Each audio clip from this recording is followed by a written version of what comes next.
saya nak tengok soalan yang ada ni yang dihantar kepada saya. Ustaz nak tanya, boleh tak ayah keluarkan zakat pada anak perempuannya yang miskin? Dia begini ya, zakat ni dia tak boleh daripada usul kepada furu', furu' kepada usul. Apa usul kepada furu', furu' kepada usul? Usul ni maknanya mak ayah bagi anak cucu cicit piut tak boleh. Begitu furu' anak ni bagi pada mak ayah, datuk nenek tak boleh. Ya, kalau mak saudara, pak saudara, sepupu, sepapak itu semua boleh. Tak ada masalah. Tapi kalau yang daripada darah daging kita turun ke bawah, itu tak boleh. Itu tanggungjawab dipanggil sebagai tanggungjawab nafkah. Memberi tanggungjawab nafkah. Jika kita tak sempat buat solat qabliyah, boleh kita buat lepas solat fardu. Nak qada kan nak tunai. Macam mana jika terjadi pada qabliyah subuh dan asar? Benda ni ada dalam hadis Nabi SAW. Satu hari tuan-tuan, ada seorang laki-laki ni, tak disebut nama dia, disebut rajulun saja. So tak tahulah siapa dia kan. Tapi bila mana duduk zaman Nabi, sahabat Nabi lah. Cuma mungkin dia bukan sahabat besar, so tak dikenali sangat. Maka dalam hadis sebut rajulun saja, seorang laki-laki. Dia mari solat bersama dengan Nabi SAW, solat subuh. Selepas daripada dia solat subuh dengan Nabi SAW, tiba-tiba dia solat pula 2 rakaat lepas solat subuh. Nabi dah bagi tahu kepada sahabat semua, tidak ada solat sunat lepas subuh. Tiba-tiba laki-laki ni solat, tapi Nabi tak larang tuan-tuan. Nabi tunggu dulu. Nabi tunggu dia selepas habis sembahyang, selesai bagi salam apa semua, Nabi bertanya kepada dia, as-salata subhi marratain? Atusalli subha marratain? Apakah kamu solat subuh 2 kali? Tadi dah solat lah. So nak kata ba'diyah subuh tak ada. So kamu solat subuh 2 kali ke? Lalu dia jawab, tidak ya Rasulullah. Sebenarnya tadi ni aku lewat. Aku tak sempat buat qabliyah subuh. Sebab qabliyah subuh kan dia sunat muakkad. Yang disebut dalam hadis Nabi, raka'atul fajri khairun minad dunya wa ma fiha. 2 rakaat fajar lebih baik daripada dunia dan seisinya. 2 rakaat fajar itu tuan-tuan, dia merujuk kepada 2 rakaat qabliyah subuh lah. Itulah. Itu pun kadang orang confuse juga. Orang tanya saya, Ustaz, mana satu rakaat fajar ni? Sebelum subuh ke? Kalau sebelum subuh, dia masih lagi masuk dalam qiyamul lail, tahajud lagi kalau sebelum subuh. Ni rakaat fajar tu maknanya dah masuk subuh. Sebab perkataan fajar itu sama dengan perkataan subuh. Maksud sama. So, 2 rakaat fajar itu antara sunat muakkad yang sangat dituntut. Dia mungkin tak nak tinggal tuan-tuan. Tiba-tiba ditinggal, dia rasa macam mana? Dia rasa macam orang tak pernah tinggal. Walaupun benda tu sunat, tapi kita jadi amalan. Bila tinggal rasa macam mana? Tak senang duduk lah. Dia pun solat qadha qabliyah subuh tadi. Nabi SAW bila mendengar macam tu, Nabi tak kata apa. Suruh pun tak, larang pun tak. Maka di situ para ulama mengkategorikan ia sebagai sunnah taqririyah. Maknanya Nabi bersetuju. Bila Nabi tak larang tu, mana Nabi bersetuju lah. Sebab kalau tak boleh, Nabi kata no, cannot, jangan buat macam ni dah. Nabi akan larang. Tapi Nabi tak larang. Bila Nabi tak larang, bermakna boleh untuk qada solat sunat. Tapi dengan syarat, memang solat tu kita jaga sungguh lah. Ni sak buat, sak tak buat, sak buat, sak buat, tiba nak qada apa? Hak banyak lagi, hak wajib pun tak qada. Nak qada sunat apa kan? Tapi kalau orang yang betul-betul committed, betul tak nak tinggal, maka memang dia akan terasa. Maka tidak ada masalah untuk qada. Kerana apa? Kerana pernah berlaku zaman Nabi SAW. Dia kata pula nak niat tunaikan dan niat qada. Tuan-tuan, bila kita buat di luar waktu dia, automatik dia jadi qada. Sama ada kita niat tunaikan niat qada, tetap jadi qada. Contoh, kita solat subuh pukul 8. Niat tunaikan dan niat qada. Katakan kita niat tunai, salli fardhu subhi raka'ataini adaan lillahi ta'ala, pukul 8 tu adaan mereka mana? Adaan tunai, patutnya qadaan kan? Tapi kita sebut adaan, sebutlah apa pun tuan-tuan, dia tetap jadi qada. Sebab apa? Sebab dia tak syarat nak kena sebut tunai atau qada semasa solat tersebut. Dia tak masuk dalam qasad ta'arud ta'yin. Tahu kita mengaji Batla'ul Badrin ada qasad ta'arud ta'yin kan? Dia tak masuk dalam rukun niat itu sendiri. So dia semayang pukul 8 tu, dia sebut tunai ke, dia sebut qada, dia tetap jadi qada. Sebab apa? Sebab solat itu telah dilakukan luar waktu. Solat luar waktu. Cuma berdosa tak berdosa? Kalau dia memang betul-betul tak sengaja pukul 8 baru dia bangkit, dia tak berdosa. Tapi kalau pukul 6 dah bangkit dah, tapi tengok jam tak apa, 5 minit lagi 5 minit jaga-jaga pukul 9. Itu dia berdosa. Dia kena bertobat kepada Allah.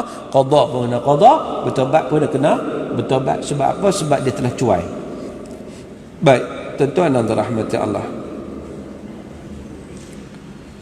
Assalamualaikum Ustaz. Apakah ciri-ciri manusia yang masuk ke syurga tanpa hisab? Golongan yang tanpa hisab ni dia ada dua. Golongan yang disebut dalam hadis Nabi SAW ada 70,000 masuk syurga tanpa hisab. Antaranya golongan yang tawakal mereka pada Allah sangat-sangat tinggi. Khulasah daripada hadis itu kita boleh sebut sebagai tawakal, keyakinan mereka pada Allah sangat-sangat tinggi. Kita kadang-kadang hak tu tak lepas, tuan. Kita masih takluk pada dunia tu lebih besar daripada takluk kita, hubungan kait kita dengan Allah Subhanahu Wa Taala. Baik, Ustaz, adakah jerbu yang berlaku negara kita merupakan bala atau azab daripada Allah? Setiap apa yang berlaku kita ambil pengajaran dan juga kita kata pengiktibaran. Dia begini, kalau kita tengok dalam ayat surah Ar-Rum seperti saya baca tadi, zaharal fasadu fil barri wal bahr bima kasabat aydin nas.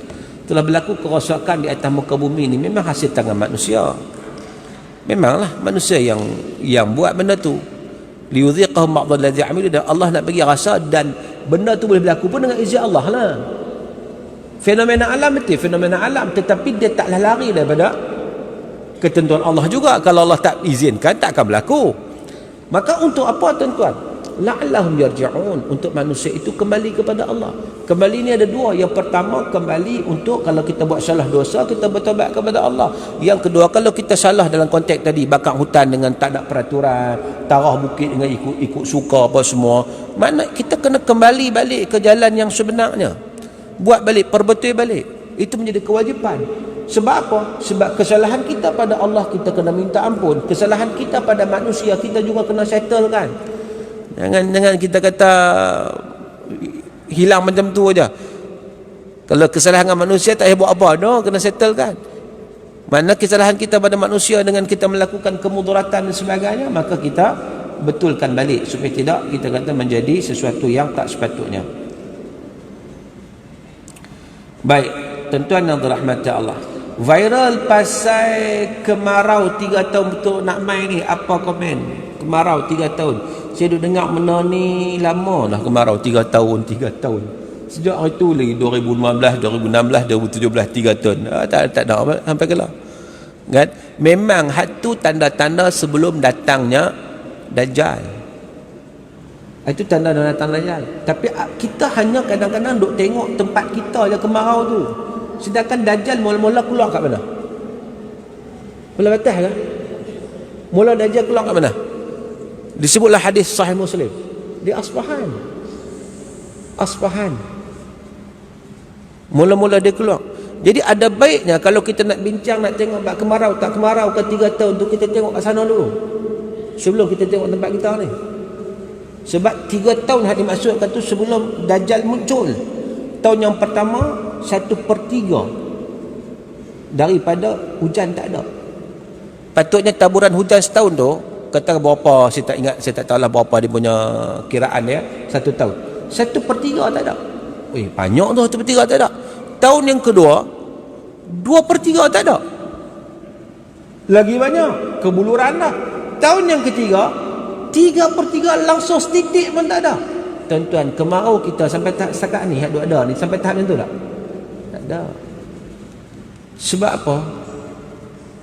Antara hikmahnya, saya nampaklah antara hikmahnya, manusia ni berawal desperate sangat-sangat. Tuan-tuan bayangkan, kemarau macam tu, pokok tak tumbuh, binatang mati, macam-macam jadi.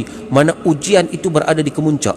Mai Dajjal, itu Nabi kata, tidak ada ujian yang lebih besar melainkan ujian Dajjal. sejak zaman Nabi Adam sampailah kiamat, ujian yang paling besar adalah ujian Dajjal. Tuan-tuan bayang kalau berada dalam keadaan yang macam tu, desperate sangat, lapar, orang manusia ni kalau lapar ni habis ya. Dajjal datang bawa makanan, agak-agak ramai dah akan ikut. Itu yang kata ujian yang paling besar, tuan. Nak menguji akidah kita ni aku ni memang desperate sangat ni, terdesak sangat, tapi Dajjal nak bagi makan, tapi aku kena ikut dia. Nak ikut tak ikut? Di sini dalam dilema, ramai yang ikut sebab nak makan sampai tahap macam tu. Jadi saya tak nampak tuan-tuan yang duk kata kemarau akan datang ni, duk kata 3 tahun, banyak kali orang duk sebut benda tu. Jadi saya tak setujulah. Kadang-kadang mudah sangat kita letak, mudah sangat tengok sikit-sikit fenomena ada, terus kita dah bagi satu keputusan dah. Jangan lagi tuan-tuan. Baik, mana lagi soalan? Itu je lah soalan yang ada. Ada soalan lisan nak tanya? Saya umumkan talian ditutup. So ada soalan secara direct nak tanya? Ya.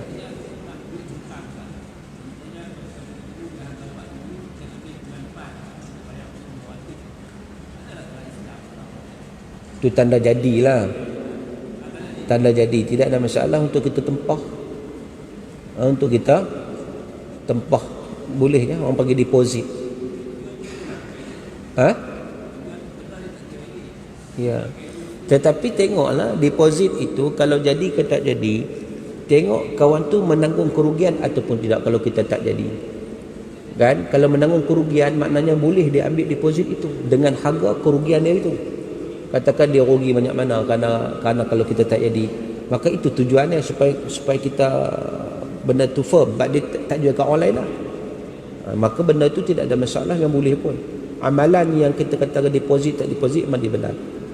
Untuk tidak kita kata nak menjaga kedua belah pihak, bukan setakat nak menjaga pembeli, nak juga jaga penjual juga.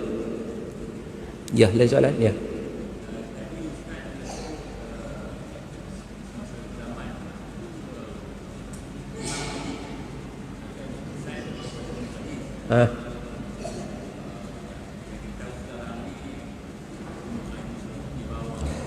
Yahudi, Zionis. So macam mana boleh berlaku macam tu? Okey, saya bagi jawapan. Dia sebenarnya tuan-tuan, ini analisis ya. Lah hadis tak sebut secara exactly, tetapi analisis para alim ulama. Antaranya pandangan yang dikemukakan oleh almarhum Syekh Dr. Wadidul Ani rahimahullah. Dia begini. Yahudi Zionis hari ini dia menguasai Palestin. Kita nampak dia kuat, sebenarnya dia bukan kuat pun. Siapa yang berdiri belakang dia? Amerika. Semua sepakat Amerika. Okey. Lagi mana ada Amerika, lagi tu dia dapat kontrol. Sebab apa? Support 100%. Veto. Tapi dia sendiri tak kuat. Berapa kali kena dengan Hamas itu pun dia kelang kabut lah. Mereka copot tangan. Okay. Tuan-tuan, realiti kita melihat bahawa Amerika bukan selama-lamanya akan jadi polis dunia. Dia bukan selama-lamanya. Dan hari ini pun kajian-kajian mendapati bahawa Amerika makin duk down. Makin duk, dia ada macam-macam masalah. Masalah ni kita kata fenomena alam pun teruk juga di Amerika sekarang ni. Belum lagi sosial, ekonomi, kan? Macam-macam. Jadi bila Amerika jatuh, Zionis akan jatuh. Dia tak nak cover dia. Waktu tu bila ada kekuatan umat Islam, dia push sikit je dia akan lari. Dia takkan perang lagi, dia akan lari. Dia akan lari untuk perang bersama dengan Dajjal nanti. So dia akan keluar. Dia akan keluar daripada Palestin tu pergi mana-mana tempat lah, antaranya Iran, Aspahan, antaranya mana-mana tempat dia akan keluar. Sebab apa? Sebab backup dia tak ada dah. Dia menunggu backup yang paling besar, Dajjal lah. Dan peperangan yang betul-betul besar berlaku waktu Dajjal tu lah. Orang Islam lawan dengan, sebab apa? Sebab Dajjal akan kembali ke Palestin untuk mendapatkan semula Palestin. Dia kepung semula. Pada waktu itu peperangan yang sangat besar itu berlaku antara Muslim dan Zionis. Itu. Tetapi Yahudi sekarang ni tunggu lah, satu masa dia akan keluar juga. Bila mana Amerika jatuh, dia akan jatuh, insya-Allah. Dan bila Amerika jatuh, kuasa besar ke mana? kuasa besar dunia akan pergi ke Eropah. Akan pergi ke Eropah. Itu analisis. Dan lepas Eropah dia akan pergi mana? Mengikut analisis, ini bukan hadis, analisis, dia akan pergi ke China. Wallahu a'lam. Sebab itu ada menyatakan bahawa Ya'juj dan Ma'juj akan lahir daripada sebelah sana, sebelah situ. Wallahu a'lam. Lain soalan?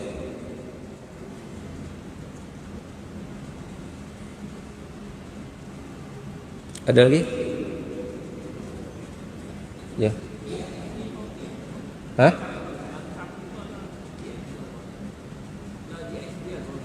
Kalau dalam konteks berniaga, saya tak tahu, tak ada masalah lah. Berniaga ada menggunakan barang halal apa semua. Cuma dari sudut kepercayaan saya tak tahu setakat mana kepercayaan mereka sekarang ini. Apakah masih percaya kepada pahaman-pahaman Abu Ya tak mati lah macam-macam kan. Saya ingat dulu masa Abu Ya meninggal dulu tahu apa tak ingat lah.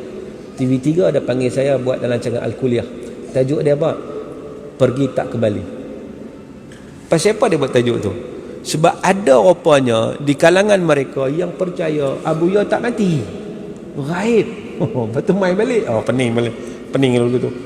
Kepercayaan ini satu sampai dia kita masa tu TV3 kena buat satu tajuk nak bagi penerangan bahawa bila kita mati ni matilah, dia tak akan orang gaib, tak ada. Mati ya. Dia tak akan kembali balik, tak ada. Jadi tuan-tuan itu. Tapi nak tanya saya hakikat sekarang saya tak tahu. Saya tak tahu macam mana pegangan, macam mana apa semua kan. Tak tahu. Wallahu a'lam. Lain soalan? Tak ada. Okey, kalau tak ada kita berhenti sekadar itu. Moga-moga insya-Allah sikit sebanyak yang kita bincang diberkati dan dirahmati oleh Allah. Apa yang baik datang daripada Allah, salah silap saya pemaaf. Sekian aqulu qauli hadza wa astaghfirullahal azim li wa lakum wa billahi taufiq hidayah. Assalamualaikum warahmatullahi wabarakatuh.